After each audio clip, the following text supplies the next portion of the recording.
दोस्तों नमस्कार, आप देख रहे हैं मास इंडिया। मैं बीभू कुमार झा। देखिए, सुमित शशांक हमारे साथ हैं, बीजेपी के प्रवक्ता हैं और चुनावी माहौल के बीच चर्चाएं लगातार तेज है कि लोकसभा चुनाव 2024 का कितना महत्वपूर्ण असर पूरे भारतवर्ष में और प्रधानमंत्री नरेंद्र मोदी बिहार में कई जगह दौरा कर चुके हैं। ऐसे में सवाल का जो बौछार है बहुत आगे बढ़ रहा है, इसलिए क्योंकि नरेंद्र मोदी इतना दौरा क्यों कर रहे हैं और आखिर बिहार में क्या विज़न है इनका, तमाम सारी बातों पे हम सुमित जी से बात करेंगे। सुमित जी, नरेंद्र मोदी का दौरा बिहार में बहुत ज़्यादा हो रहा है, क्या मकसद है?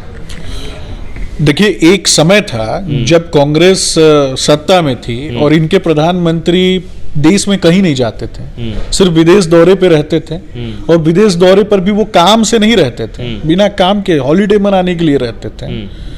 आज देश में जब गरीबों का बेटा प्रधानमंत्री बना और वो स्वयं को प्रधान सेवक कहते हैं और प्रधान सेवक की तरह उन्होंने कहीं ना कहीं देश के विभिन्न कोनों में जहां आज तक कोई प्रधानमंत्री नहीं गया हो, वहां भी जा करके जब वो आम जनता से मिलने का काम करते हैं, SC ST से मिलने का काम करते हैं, OBC से मिलने का काम करते हैं, तो ये इंडी अलायंस की जो पार्टियां हैं, जिसको आप अन्य शब्दों में असामाजिक पार्टियां कह सकते हैं, अपने अपने राज्यों में जिन लोगों ने एक से बढ़कर एक गुंडों को टिकट दिया हो, अपराधियों को टिकट दिया हो, बलात्कारियों को टिकट दिया हो, वो भारतीय जनता पार्टी पे आवाज उठाएंगे, भारतीय जनता पार्टी के खिलाफ बोलेंगे। इतना दौरा होने का मतलब कहीं ना कहीं डर जो है मोदी जी में बना हुआ है क्या?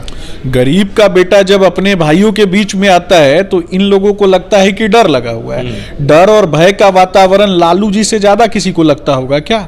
लालू जी को पता है कि डर और भय का वातावरण क्या होता है। लालू जी के समय में नरसंहार, लालू जी के समय में बलात्कार, लालू जी के समय में चारा चोरी, घोटालों की लंबी श्रृंखला, घर से कोई निकलता नहीं था। तेजस्वी जी को अगर थोड़ी भी शर्म होगी ना तो अपने पिताजी से जाके पूछेंगे, बिहार की जनता के चप्पल पे नाक रगड़ के माफी मांगेंगे अपने पिता के द्वारा किए गए कुकृत्यों का। ओके, अब मोदी जी ने चर्चा किया, जो यहाँ पहुंचे थे, दौरा जो लास्ट किए थे, मुजरा की बातें उन्होंने कही। ये मुजरा की बातें क्या दर्शा रहा है? देखिए, मुजरे की बात तो दूर है, उससे पहले मैं बताता हूं, जो व्यक्ति जेल से इसलिए बाहर निकलना चाहता हो कि उसको लौंडा नाच देखना था और अपने पुत्रों को भी दिखा के वो वैसी ही विरासत देना चाहता है, राहुल जी को बुला के। लौंडा नाच कौन देख रहा है? कौन देख रहा था? आपको पूरा बिहार जानता है, आपको नहीं पता है क्या? कौन देख रहा था आपको नहीं पता है? पूरा बिहार जानता है कि कौन लौंडा नाच देख रहा था लालटेन की रोशनी में। अच्छा। और अपने पुत्रों को भी बैठा के वही दिखा रहा था। लालू जी बुला करके राहुल जी को मटन बनाना सिखा रहे थे। उन्होंने स्पष्ट रूप से संकेत दे दिया कि दुकानदारी चौपट है तुम्हारी, चंपारण मटन इधर फेमस है, आगे से तुम राहुल मटन बनाओ और अपना जीविकोपार्जन करो। और ये लोग प्रधानमंत्री जी के ऊपर कटाक्ष करते हैं, देश के यशस्वी उपराष्ट्रपति जी के ऊपर किस तरीके से इन लोगों ने कटाक्ष किया। इनके एक सांसद हैं, इनके मित्र भी हैं, डेरेक ओब्रायन, वो अपनी कला का किस प्रकार से प्रदर्शन कर रहे थे सदन के बाहर, और इनका एक कैमरामैन किस तरीके से फोटो खींच रहा था, ये भी देखने की बात है। तो ऐसे व्यक्ति को अपने नाटक मंडली में इनको काम देना चाहिए। तो क्या लोकसभा चुनाव तो अब अंतिम चरण में है, लेकिन विधानसभा चुनाव में क्या इस बार RJD का पल्ला भारी रहेगा?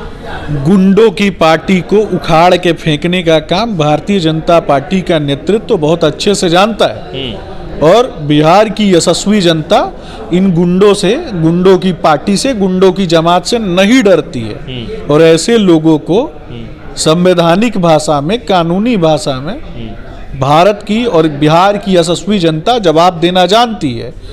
वो समय चला गया जब इन्होंने भय का वातावरण बनाया था।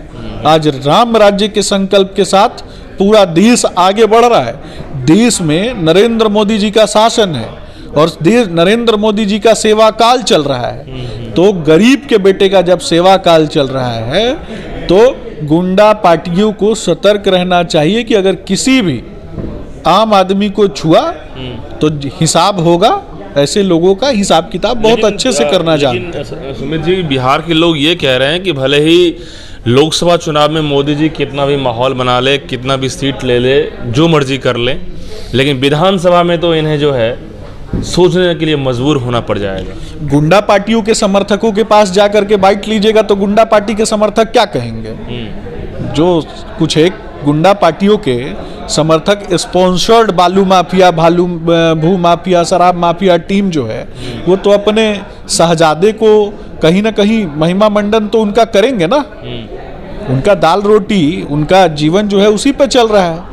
लेकिन ये तो कहने की बात हो गई, लेकिन सच्चाई क्या दिखती है? सच्चाई जो मैं बोला हूँ वो सच्चाई है। क्या? कहने की बात वो लोग कर रहे हैं। सच्चाई आपके हिसाब से, आप बीजेपी के प्रवक्ता हैं, क्या दिखता है ग्राउंड पे? क्या दिखेगा इस बार? विधानसभा, लोकसभा खत्म होने वाला है, 4 जून को रिजल्ट आने वाले हैं, लेकिन अब असली गेम जो है विधानसभा का है, बिहार विधानसभा। देखिए, भारतीय जनता पार्टी का प्रवक्ता हूं और इसलिए हूं क्योंकि कहीं ना कहीं समाज के अंतिम पायदान पर बैठे हुए व्यक्ति का आवाज उठाना, उनके सपनों को पूरा करना, यही नैतिक उद्देश्य है। गुंडा पार्टियों के जो लोग हैं, जिन लोगों ने हत्या, अपहरण, लूट और बलात्कार को बढ़ावा दिया, जिन लोगों ने भैंसों का भूसा चुरा करके अपने कार्यकर्ताओं के दिमाग में भर दिया, जिन लोगों के शासन काल में बाध्यता थी कि व्यक्ति या तो अपराधी बने नहीं तो पलायन कर जाए। अच्छा, मुजरा कौन देखता है? जो देखते हैं वो बताएंगे। लालू जी आपका क्या कहना है? लालू जी देखते हैं या तेजस्वी देखते हैं? कौन देख रहे हैं? गुंडे देखते हैं। तो जो गुंडे देखते हैं, गुंडा किस में है और गुंडे किस में है, ये तो वही बताएंगे ना। ये हमसे आप पूछ रहे हैं, गलत आदमी से प्रश्न पूछ रहे हैं। जा करके लालू जी से पूछिए, तेजस्वी जी से पूछिए। लालटेन से पूरे बिहार के घरों को जलाने वाले लोग, अभी लालटेन युग है, आप बताइए तो। लालटेन तो फेंक देने वाला चीज है। लालटेन कौन रखता है भैया? अरे सोलर लाइट का जमाना आ गया, अब लाइट का जमाना आ गया, ऊर्जा सिक्योरिटी की बात होती है, 24 घंटे बिजली की बात होती है, उसमें लालटेन युग में पहुंचाना चाहते हैं, पूरे बिहार को जला देना चाहते हैं ये लोग। तो सोलर प्लेट का युग आने वाला है, जैसा कि प्रधानमंत्री कह रहे हैं कि सोलर प्लेट की योजनाएं 75,000 का हम लाने वाले हैं, और ये एक ड्रीम प्रोजेक्ट आने वाला है, जिस तरह से लगातार काम चल रहा है। तो क्या ये असर और इसका विधानसभा में पड़ेगा?